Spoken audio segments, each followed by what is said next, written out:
Hi, I'm the Ace, and this is Ace Recaps. Today, we are breaking down the 1994 spy thriller, Clear and Present Danger.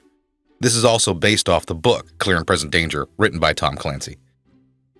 We open on a boat, the Enchanter. Sadly, this cruise has turned into a massacre. The Coast Guard rolls up on the two guiltiest-looking Colombian drug dealers you will ever see. Call me crazy, but the bloody pants just scream guilty. The Coast Guard is able to identify the ship as belonging to Hardin, an old rich friend of the President of the United States. Meanwhile, back in the United States, Jack Ryan watches the Coast Guard tape in the Oval Office with the President, all of his advisors, and his own mentor, Jim Greer. The President is enraged his friend got caught up in this. He demands action. The Colombian cartel is a clear and present danger to the United States, he says. We see Esteban Escobedo and his drug empire. General Felix Cortez informs Esteban Escobedo that his cartel has killed a close personal friend of the president, and there will indeed be consequences. Jack Ryan finds out that Greer is sick with pancreatic cancer. He will have to take over his old position as Deputy Director of Intelligence for the CIA. Not everyone is thrilled with this, though. Robert Ritter and James Cutter aren't happy with a Boy Scout like Ryan being in power. Ryan is on the case, though, and he is determined to get to the bottom of it. Ritter and Cutter use this chance to send an American-backed group of mercenaries called Reciprocity into Colombia. Ritter meets John Clark, played by Willem Dafoe here, and convinces him to lead Reciprocity and do their dirty work in Colombia. Meanwhile, back in America, Jack Ryan's wife, Kathy, runs into her friend Moira, a secretary at the CIA.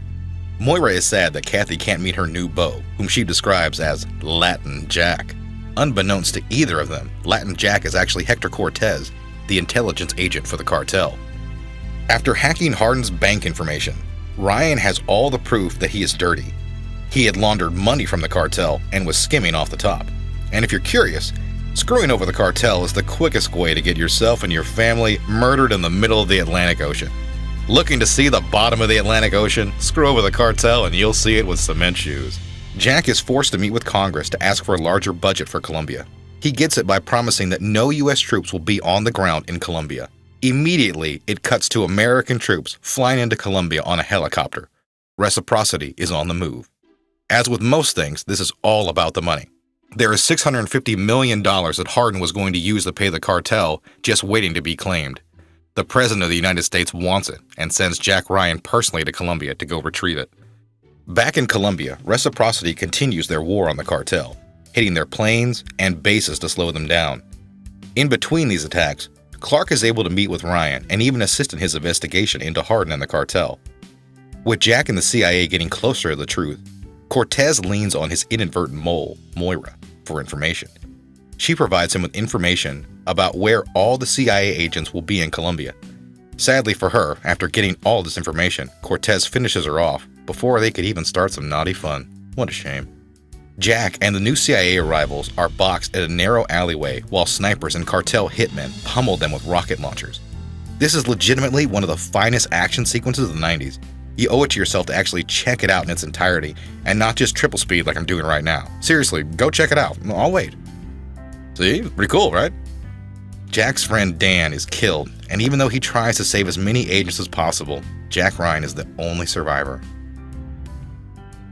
Jack watches the bodies of the dead agents get off the plane. You learn a lot about Jack as the pain and the mourning on his face grow throughout this entire scene. It's really well done. Cartel and Escobedo are being blamed for the attack, even though Cortez acted alone.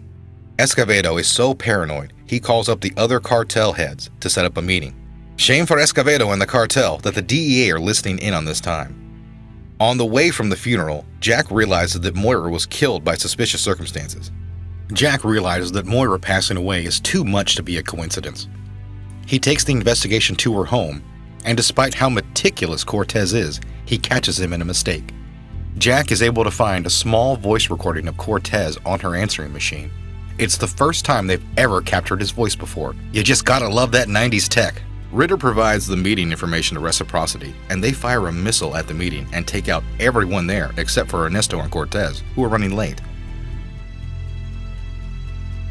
The U.S. tries to pass the attack off as a car bombing, but both Ryan and Cortez are far too smart to buy that load of hogwash and start investigating.